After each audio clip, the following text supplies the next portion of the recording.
People reports are true. evil. I'm asking myself, who Adam Goldman of the New York Times, evil.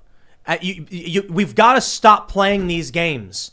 This is a guy who got privileged legal communications under the United States Constitution and our laws and norms. You have a right to legal counsel. And the guy at the New York Times gleefully published this from a rival organization. Why? They want this country to burn. They want power, and they will get it by any means necessary, and they will use the power of the federal government to do it. I am looking at all of you right now, and I am telling you this. The police will kick your door in and bash your teeth out the moment Black Lives Matter protests you. We've already seen it happen. You think this is a joke? James O'Keefe's legal privileged communications were just given to the New York Times, and Adam Goldman, with a smile on his face, published it. He doesn't care about this country. He doesn't care about our norms.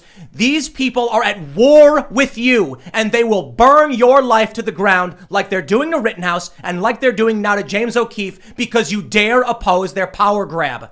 This is not a joke, and it is getting worse. And in the next 10 years, as we enter the fourth turning and it escalates, it is going to get worse. James O'Keefe is a journalist. The federal government stole his privileged legal communications and gave it to the New York Times, who published it with a smile on their faces.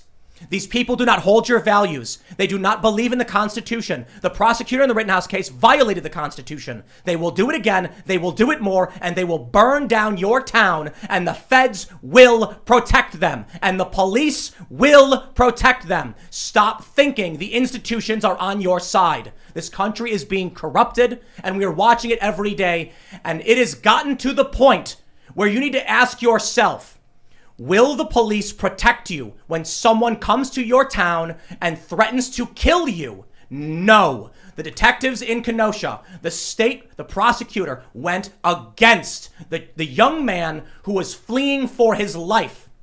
And James O'Keefe, an anti-establishment individual, and I mean that with respect, but he is outright just a journalist, is facing the boot of the authoritarian fascist government. And it will get worse, and it will happen to you because you keep complying. And you keep saying, but my kids need food. And now inflation is here, and there's food shortages, and your kids aren't eating. And the schools are indoctrinating your kids. Now we see a turnaround with Youngkin because the parents are standing up. But too many people keep saying, as long as I keep filleting the state and dropping on my knees for the far left extremists, I will squeak by, and you will not. The police will come to your home. They will kick your door in, and they will arrest you because the good cops have already started quitting. And like we saw in Seattle, the police arrested the man who was retreating from Antifa as Antifa approached him with clubs in hand.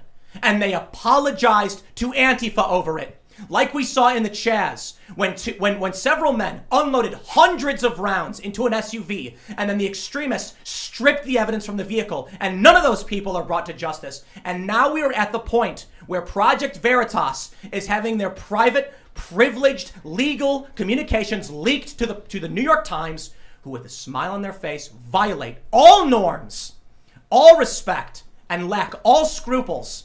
And you think sitting back and complying will result in you getting by. You are wrong.